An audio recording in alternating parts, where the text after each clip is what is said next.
It feels like society has this absolute obsession with anti-aging right now. Oh, completely. It's everywhere. Right. Like we have an entire industry dedicated to it. You've got the serums, the cold plunges, those strict diets. And then, well, there's the mental side of it too. Right, the whole keep your brain young movement. Exactly. We're constantly told we need to keep our minds sharp. We download these brain training apps, we do crossword puzzles, we try to, I don't know, memorize a dozen new things before breakfast because we are just terrified of losing our memories. Yeah, it's a huge fear for people. But what if we have it completely backwards? What if the true secret to retaining your youth, like to staying genuinely vibrant, is actually forgetting? It's a massive paradigm shift, honestly. Yes. I mean, we spend so much energy trying to hold on to every single detail of our lives, treating our memory like this sacred archive that can never be touched. Yeah, like a museum or something. Exactly. But there is a really profound counter-argument to that approach, one that suggests our greatest strength might actually lie in our ability to selectively let things go. And that concept, letting go, is the core mission for our deep dive today. We're going to help you, the listener, understand how releasing the mental burden of past regrets and old grudges might just be the ultimate key to reclaiming your present vitality. It's such a freeing idea. It really is. And to do this, we are pulling from a really fascinating stack of sources today. We're specifically looking at wisdom from two culturally rich issues of a philosophical magazine called Akanjioti. Yeah, these are incredible texts. They really are. One is from November 1969, and that one explores the power of forgetfulness, and the other is from December 1974, focusing on living in the present. And what's great is that rather than just handing you abstract theories, these texts actually illustrate their points through a vivid narrative. Right, about a character named Master Dinanath Chief. Watching his journey kind of, materializes exactly what this internal process looks like. The narrative of Master Dinanath is incredibly grounding.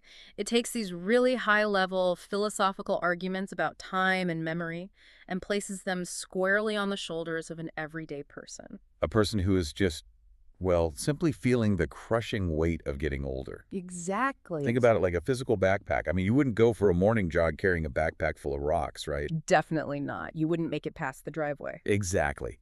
So why do we expect our minds to sprint through the day when we are carrying decades of old grievances, grudges, and embarrassments in our mental backpacks? That backpack analogy perfectly captures the central diagnosis these texts offer, because we really need to start by looking at why we feel so completely exhausted as we age. And the source material points to a very specific milestone for this, right? Yeah, age 58. Wow, so specific. I know, right? But the assertion here is deeply striking. It states that after this age, a person is exhausted less by their physical body and much, much more by the sheer burden of their memories. Wait, really? So let me ask this. Are we completely misdiagnosing aging then? Because we spend billions of dollars trying to treat, tired muscles, the thinning hair, or joint pain. Oh, absolutely. The whole wellness industry is built on that. Right. When someone hits their late 50s and starts slowing down, the default assumption is just that the biological machine is wearing out. We blame the metabolism. But this suggests we are actually suffering from the sheer weight of our unmanaged memories. Exactly. The texts argue that the exhaustion is primarily psychological, but it manifests physically. Like it physically drains you. Yeah, think about the compounding interest of living for nearly 6 decades. By the time you reach 58, the sheer volume of betrayals, embarrassments, missed opportunities, and perceived slights that you've collected is staggering. That's a lot of baggage. A ton. And if you haven't been actively clearing those out, the invisible data load becomes literally heavier than your physical frame. The biology isn't necessarily what's failing you, it's the weight of the past that is grinding you down. And the sources, they really don't mince words about what makes up this heavy load. They literally call it garbage. That's a strong word for it. It is. But they clarify it's not the fond memories of your childhood or like the functional skills you've learned that weigh you down. The garbage is the old bitterness. Right. It's the perceived insult from a coworker a decade ago. Yes. Or the nagging regret about a career path not taken. And the text paints this incredibly evocative picture to illustrate this. They tell you to imagine a person sitting alone in a dark, sepia-toned room. Just kind of stewing in it. Exactly. looking at old photos with an incredibly sad, heavy face. And visually, there is a literal massive stone tied to their back. The sepia tone in that imagery is vital, actually. It represents a mind trapped in the past, entirely devoid of the color and vibrancy of the present moment. Because all the color's been washed out. Exactly. The person isn't interacting with the world, they're interacting with ghosts. And that heavy stone isn't just a metaphor for a fleeting feeling of sadness, it is identified in the text as the literal cause of premature aging. Wow. Yeah, it is the friction that is wearing down your gears day after day. So if you are fatigued all the time, maybe it's not your diet. Maybe it's that argument you had in, 2012 that you still replay in the shower every morning. We all have those shower arguments. Oh, totally. But the nervous system can't tell the difference between a current threat and a vividly remembered grievance. When you replay that old argument, you are flooding your system with stress hormones over an event that doesn't even exist anymore. Your body is basically keeping the score of a game that ended years ago. Exactly. Which completely changes the entire landscape of preventative health, if you think about it. I mean, we talk about inflammation in a body as a primary driver of aging. Right, inflammation is the buzzword everywhere. But what is chronic resentment but emotional inflammation? Oh, wow. Emotional inflammation, that's a great way to put it. Yeah, you are putting your body through a daily physiological stress test for no reason other than poor mental archiving. Which brings us to the solution the texts propose. And it's a massive departure from how modern culture operates. Huge! The Akan Jyoti text from November 1969 introduces a concept that is frankly radical. It states, and I quote, "Forgetfulness is a divine gift." Okay, wait, but human biology isn't really wired that way, is it? Our survival instincts scream at us to remember everything that hurts us. That's very true. If someone betrayed me 10 years ago, my biology wants me to keep a vivid, high-definition memory of that betrayal so I don't get hurt by them or as someone like them To again. protect yourself. Right. We hold on to grudges because they feel like armor.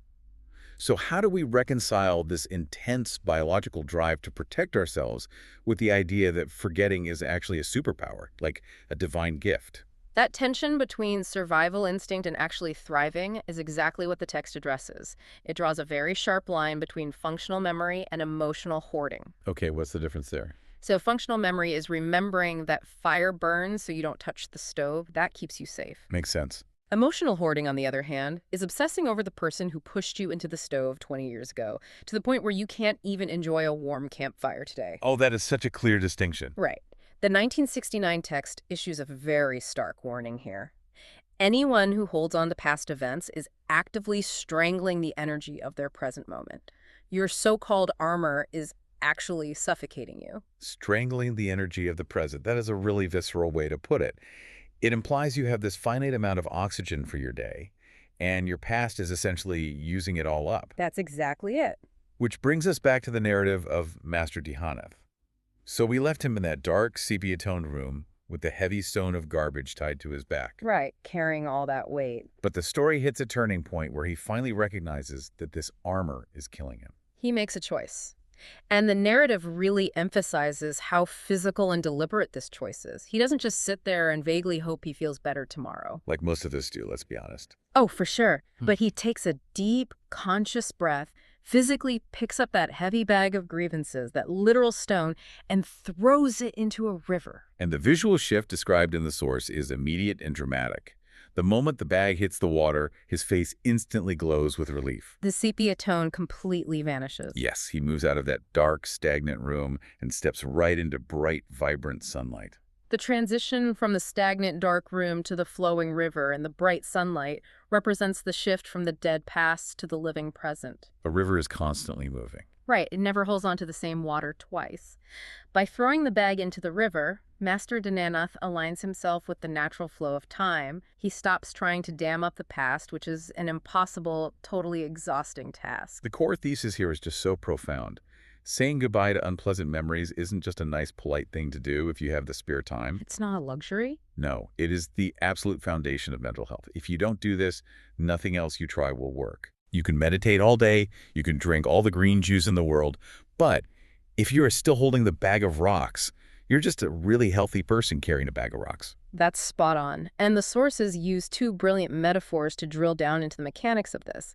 They want to show us exactly how we should interact with our own minds to achieve this state of relief.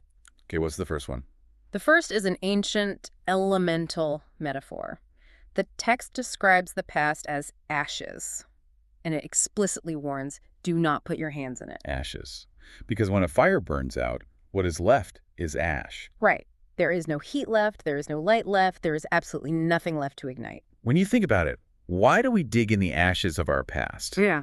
We're usually looking for a spark that isn't there. We want something to reignite. Yeah, we are looking for closure or an apology or some sort of retroactive justice. Mhm. But the text is saying there is no closure in the ash. None at all. If you pick around in a dead fire, you just get dirty.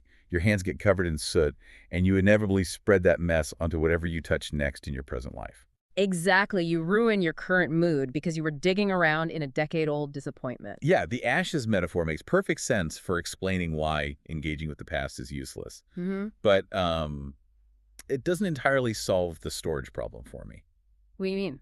Well, my brain doesn't always feel like a dying fire. Sometimes it just feels entirely out of space. Like, I feel bogged down. Mm-hmm. Does the text offer a functional way to clear the backlog? It does, actually. And it transitions to a surprisingly modern technological metaphor. The memory hard drive. Oh, a hard drive. I like that. The instruction here is clear and urgent. You must empty your mental hard drive.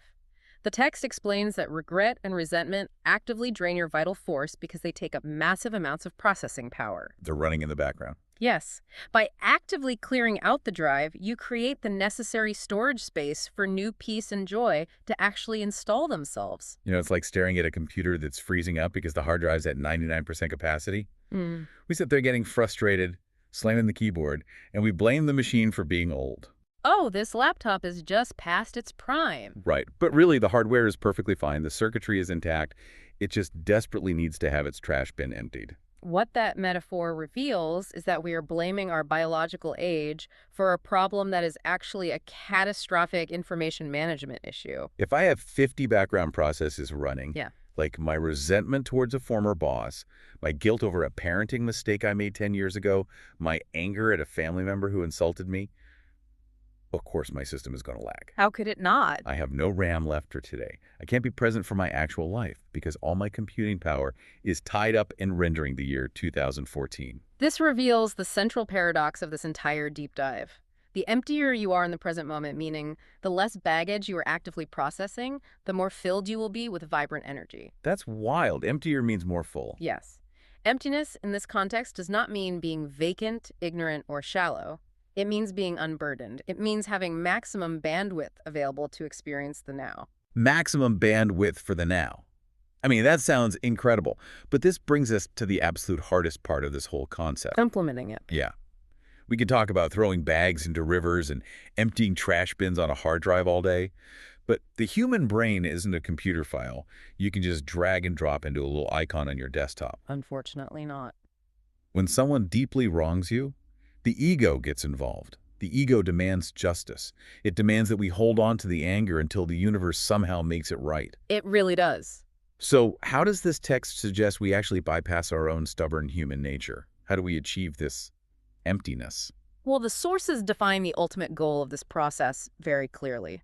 It is about possessing the enthusiasm of an 18-year-old, even when you are 70 years old. Which sounds completely impossible to anyone over the age of 30. It does sound impossible, but we see Master Dinanath achieve this exact state. The narrative shows him, post-river, laughing effortlessly with a group of young people. There is a bright sun rising behind him, symbolizing a new dawn. He isn't looking back over his shoulder. He is entirely engaged with the youth, embodying that same untethered energy. He looks completely unburdened. Exactly. He has manually recreated the lightness that youth just gives you automatically. But how did he get there? Forgiveness isn't just a switch you flip, is it? Mm-hmm. We often treat letting go like it's supposed to be this spontaneous emotional revelations. Like you wake up one day, the birds are singing, you feel peaceful, and you just effortlessly forgive the person who ruined your career. Right, like magic. Yeah. But relying on a spontaneous good mood to heal deep wounds just never works. The texts agree completely. They do not tell you to just cheer up and forget about it. The methodology is actually highly specific. Okay, good. To get to that state of perpetual youthful enthusiasm, the texts state you must learn the system of forgetting. They give a strict, uncompromising directive. No excuses, make a system. A system. That implies a repeatable, structured process. What does it actually look like to systematically process and delete an old grudge, rather than just making an excuse to hold on to it? Well, a system means you do not rely on your emotional state to dictate your archiving process. It requires a conscious override of your ego. Okay. When a painful memory pops up, the natural human reaction is to make an excuse to dwell on it. Your brain says, oh, but they really were awful to me, or I have a right to be angry, look at what it cost me, or I can't let this go until they apologize. Those are the excuses, and honestly, they sound incredibly valid in the moment. They do. But the text is saying those excuses are traps. They're just justifications to keep carrying the heavy stone in your backpack. Precisely. The system is basically a mental audit. It's a protocol you follow every single time a grievance surfaces. Walk me through it. Step 1 is recognition. You catch yourself ruminating and say, this is ash, there is no fire here. Yeah. Step 2 is evaluation. You ask yourself, does running this memory serve my current joy or my present reality? And the answer is always no. Always no. Right. And step 3 is the active, disciplined choice to starve that memory of your attention. You send it to the mental trash bin. You are essentially training your mind to stop indexing garbage. Training your mind to stop indexing garbage. It's proactive. Very. You aren't just passively hoping time heals all wounds while you basically bleed out in the waiting room. You are actively managing your internal server. You are auditing your files every single day. Exactly. And the friction there has to be immense, right? Because your ego is screaming, don't delete that, they owe us. But the system forces you to hit delete anyway because you value your present energy more than your past grievances. And the beauty of it is, the more you practice the system, the more automatic it becomes. You see, that's easier. Yeah, the friction lessens. You stop absorbing new insults so deeply because your system immediately filters them out before they can even take root. That is how a 70-year-old maintains the enthusiasm of an 18-year-old. Ah, I see. The 18-year-old is enthusiastic largely because their hard drive is mostly empty. They simply haven't lived long enough to accumulate the heavy files. Right. The 70-year-old can achieve that same lightness, but only through the deliberate daily system of forgetting. Youthful energy isn't just a biological state you age out of, it's a byproduct of an uncluttered mind. Wow. That reframes the entire aging process. You aren't necessarily losing your vitality. You were just spending it all on keeping old, useless files open. Exactly. Let's pull all of this together. The final imagery from the source texts leaves us with this beautiful, commanding instruction. It tells you to open your mind safe today, right now, and settle all your old accounts. Time to close the books. Yeah. Whatever emotional debts you think people owe you, whatever apologies you are still stubbornly waiting for, whatever justice you feel you were denied, cancel them. Write them off as bad debt and permanently close the ledger, because the only person you are actually penalizing by keeping those accounts open is yourself. The people who wronged you aren't feeling the weight of your ledger, only you are. And the text promises that by dropping this burden, you literally learn how to fly. You realize that the energy you thought you had lost to age, or stress, or just the daily grind hasn't actually gone anywhere. It hasn't vanished. No, it hasn't vanished into the ether. It has just been trapped under a heavy pile of unarchived resentments. You actually have the power to simply take the backpack of rocks off your shoulders. Which leaves us with a critical thought for you to take away from this exploration. We've talked extensively about clearing out the trash, starving the old memories of attention, and deleting the heavy files that are draining your vital force. Right. But nature abhors a vacuum. When you clear out space, something else will inevitably rush in to fill it. So if you successfully utilize this system today, if you manage to force quit all those heavy, dragging background processes in your internal hard drive, what completely new, unexpected passion would you finally have the free space to care about tomorrow?